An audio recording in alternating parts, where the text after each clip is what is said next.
SIR के मुद्दे पर संग्राम मचा हुआ है संसद में और इसी पर बातचीत करने के लिए हमारे साथ मौजूद हैं आरएलडी से सांसद राजकुमार सांगवान जी। संसद में जिस तरीके से गतिरोध बना हुआ है, इसे आप कैसे देखते हैं? देखिए कि ये गतिरोध जो है ये इसका कोई औचित्य नहीं है गतिरोध का। और एसआईआर के लिए अगर वोट बनवाने का काम जो भारत का नागरिक है उसका फॉर्म भर के उसको अपना जमा करना, उसके बीएलओ काम कर रहे हैं और हर बूथ पे बीएलओ बैठा है। उसके लिए पर्याप्त समय चुनाव आयोग ने दिया हुआ भी है। अब जो समय दोबारा से उन्होंने उसका समय बढ़ाने का काम है और हमें और भी उम्मीद है। अगर लोग रह जाएंगे, अपना फार्म नहीं जमा कर पाएंगे, तो उसके लिए फिर समय देने के लिए चुनाव आयोग तैयार है। तो उसके बावजूद भी विपक्ष अगर सदन को इतने महत्वपूर्ण सत्र को चलने में बाधा उत्पन्न कर रहा है, ये उचित नहीं है। जनता ने हमें वोट देकर भेजा और सदन का जब सत्र चलता है वो इसलिए चलता है कि जो जनहित के मुद्दे हैं, जो बुनियादी सवाल हैं और जो बिल पास होने हैं, जिससे जनता के सीधे उसको उद्देश्य के लिए बिल का लाना जरूरी होता है, तो उन बिल पर अगर चर्चा नहीं होगी, आप सदन में चर्चा नहीं करेंगे, बिल पास कराने में आप उसमें असहयोग करेंगे, सदन को बाधित करेंगे, तो इसका खामियाजा तो जनता को भुगतना होता है, देश पर प्रभाव पड़ता है। विपक्ष कह रहा है कि दरअसल जो है सरकार की नीयत में खोट है। उत्तर प्रदेश में भी जो एसआईआर हो रहा है वो ठीक से नहीं हो रहा है। क्या सही है?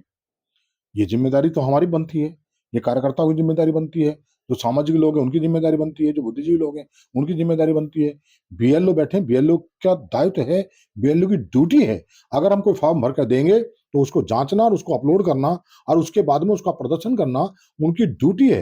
अगर वो कहीं उस बात में कहीं दिक्कत पैदा करते हैं, तो हम उनसे पूछ सकते हैं, उसकी शिकायत हम कलेक्टर को और जो हमारे जो और दूसरे जो अधिकारी संबंधित उससे जुड़े हुए उनके सामने रख सकते हैं। तो ये मुझे नहीं लगता जो इस तरह की बातें लाई जा रही हैं, लेकिन वो कहीं न कहीं बहबूत हैं।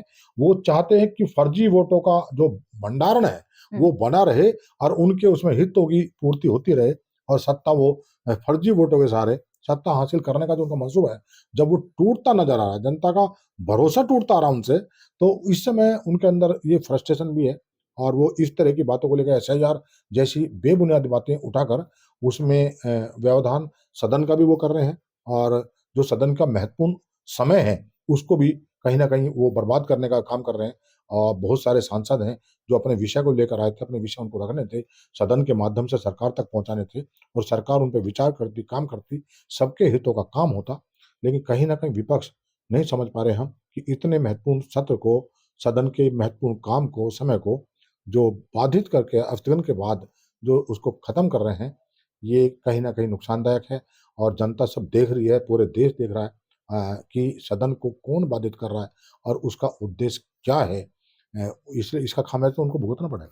अंतिम सवाल आपसे, संचार साथी ऐप को लेकर विपक्ष कह रहा है कि दरअसल इस ऐप के जरिए सरकार सबकी जासूसी करना चाहती है। सही है क्या? और सरकार सबके साथ जुड़ी मतलब ऐसा तो है ही नहीं कि पूरे देश में सरकार अलग है और दूसरे लोग अलग हैं।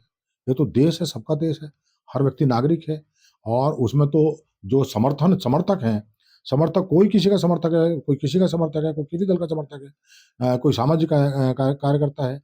तो इसमें जासूसी का ऐप के माध्यम से अब पता नहीं किस तरह के भय इनके अंदर बैठ गए हैं। मैं तो ये नहीं समझ पा रहा हूँ, भय हमेशा बैठता उनके अंदर है, जो गलत काम में शामिल रहते हैं, गलत उनकी पॉलिसी पे काम करते हैं। अब इसमें भय का कोई सवाल नहीं है, जो आदमी समाज के लिए काम कर रहा है, निर्भीक तरीके से काम करो, ईमानदारी के साथ काम करो, पारदर्शिता के साथ आप काम करो, तो आपको दिक्कत क्या है? किसी प्रकार की दिक्कत नहीं है। कौन किसी की जासूसी करेगा? उससे आपसे क्या जासूसी हो जाएगी? और जासूसी क्या मतलब उनके लिए का अलग पैरामीटर बने कि जो विपक्ष का लोग है ऐप उसके लिए काम करेगा, जो सत्ता पक्ष का लोग है उसको छोड़ देगा? ये तो कुछ सवाल नहीं है, कुछ बात नहीं है।